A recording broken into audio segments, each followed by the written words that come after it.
ភាសាគឺជាសូរសំឡេងប៉ះនឹងឥន្ទ្រីអារម្មណ៍នាំឲ្យយើងយល់ដឹងអីមួយឧបមាថាខ្ញុំនិយាយអំពីដើមត្នោតនៅនេះអត់មានដើមត្នោតទេបើខ្ញុំនិយាយដើមត្នោតភ្លាមអារូបត្នោតហ្នឹងវាចូលទៅដល់អារម្មណ៍របស់បងប្អូននឹកឃើញអូនៅក្បែរផ្ទះអញដើមវាប៉ុណ្ណេះលូតទៅមុខមានផ្កាអញ្ចេះមានស្លឹកអញ្ចេះឃើញទេរូបអារម្មណ៍ដែលមនុស្សបង្កើតឡើងអាហ្នឹងភាសាចុះអក្សរវាជាស្នាមគំនូស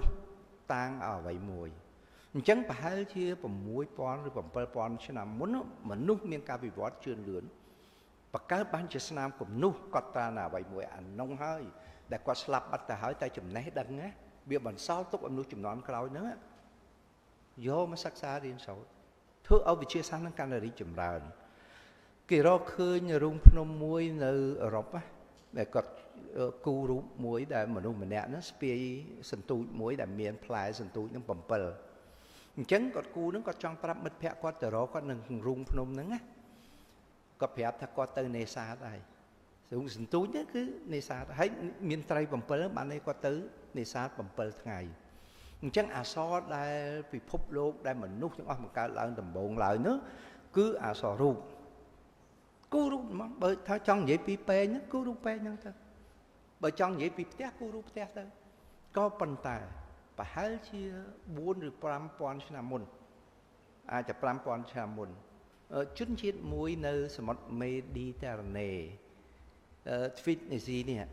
គាត់បង្កើតបានអក្សរក្រមបើឲ្យជនជាតិទ្វីនិក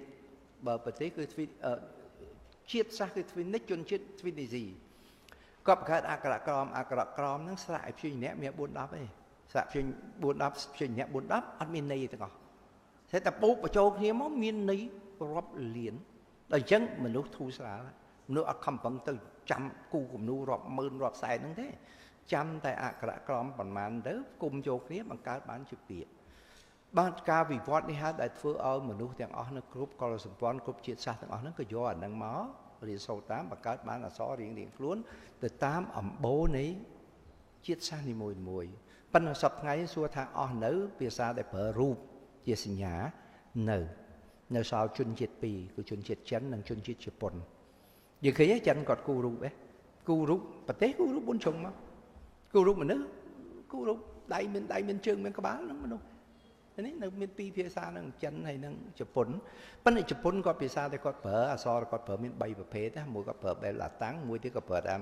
សូរស៊ីមហ្វូនីកអន្តរជាតិមួយទៀតតាមរបៀបដើមរបស់គាត់សម្រួលធ្វើម៉េចឲ្យរៀនសូត្រ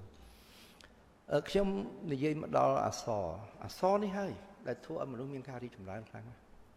ទីនេះរីកចម្រើនគឺមនុស្សចេះកត់ត្រានៅរឿងរ៉ាវខ្លួនឯងនៅបាតុភូតសង្គមនៅជីវភាពសង្គមមនុស្សដំបូងឡើយមនុស្សអត់ទាន់ចេះធ្វើអីទាំងអស់មនុស្សរស់នៅរបៀបម៉េចមនុស្សរបៀបបរបាញ់បើនិយាយពីសេដ្ឋកិច្ចគេហៅសេដ្ឋកិច្ចប្រមាញ់អញ្ចឹងហើយកាលដល់ពេលខ្ញុំរៀនអក្សរសាស្ត្រដំបូងខ្ញុំយល់មិនច្បាស់សោះហើយខ្ញុំចេះឆ្ងល់ហើយដែរបានគេបកកែមែនអក្សរសាស្ត្រដល់ទៅលួចសង្កេតគេទៅគេចេះតាំងពីសេដ្ឋកិច្ចគេចេះតាំងពីច្បាប់អញ្ចឹងហើយបានគេចេះអក្សរសាស្ត្រគេបកកែពួករបបអាហារមនុស្សនេះដែលវាកំណត់ឲ្យបាននៅមនសិការនៅសមត្ថភាពចំណេះដឹងការមនុស្សរស់នៅជាពាណិជ្ជនោះមនុស្សមានអីហូបស្លឹកឈើមានសាច់មានអីហូបព្រោះពេលនោះមនុស្សអត់ទាន់ស្គាល់ព្រួញអត់ទាន់ស្គាល់លំពេងអត់ទាន់ស្គាល់លោហៈធាតុផងមនុស្សប្រើដុំថ្មដូចអញ្ចឹងអាការហូបចុកបានតិចនាំឲ្យចំណេះដឹងវាការយឺតយ៉ាវនិងការគិតតែដល់ពេលជួបគ្រោះថ្នាក់ញឹកទៅមនុស្សចេះរស់នៅជាហ្វូងរស់ជាក្រុមទឹកតាំងទឹកដីខ្មែរដែលគេរកឃើញវត្តមានមនុស្សចំណាស់ជាងគេបំផុតណានៅលើទឹកដីខ្មែរហ្នឹងណានៅបាត់ដំបងហ្នឹងឆ្នាំ1965គេបានរកឃើញនៅភ្នំតាក់ទ្រាំងហ្នឹងគេហៅឈ្មោះថាលាអាងស្ពាន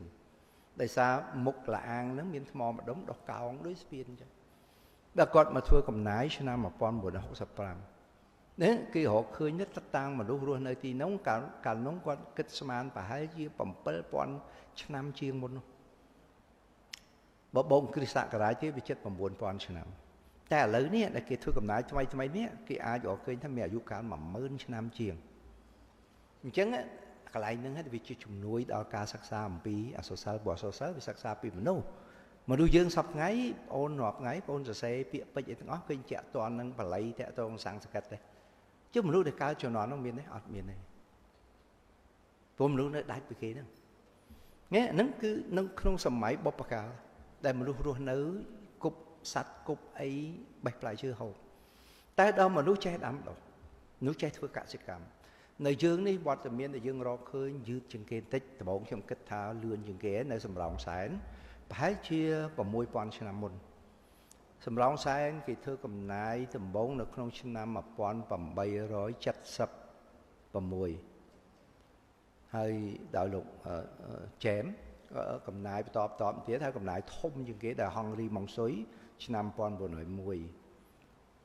ហើយកំណាយបន្ទាប់ចុងក្រោយគេលោកលីវ៉ាណាក៏ដល់ឃើញកាយចុះទៅក្រោមជម្រៅ4 ម៉ែត្រឃើញផូស៊ីលមនុស្សសម្ភារៈមនុស្សតបប្រើហ្នឹងមានតាំងពីថ្មមានតាំងពីលង្ហិនសម្រិតនេះក្អមមានតាំងពីកណ្ដៀវមានតាំងពីត្រល់មានតាំងពីសន្ទូចមានប្រយោជន៍សំខាន់ណាស់ក្នុងការសិក្សាអំពី anthropology សិក្សាអំពីមនុស្សវិទ្យា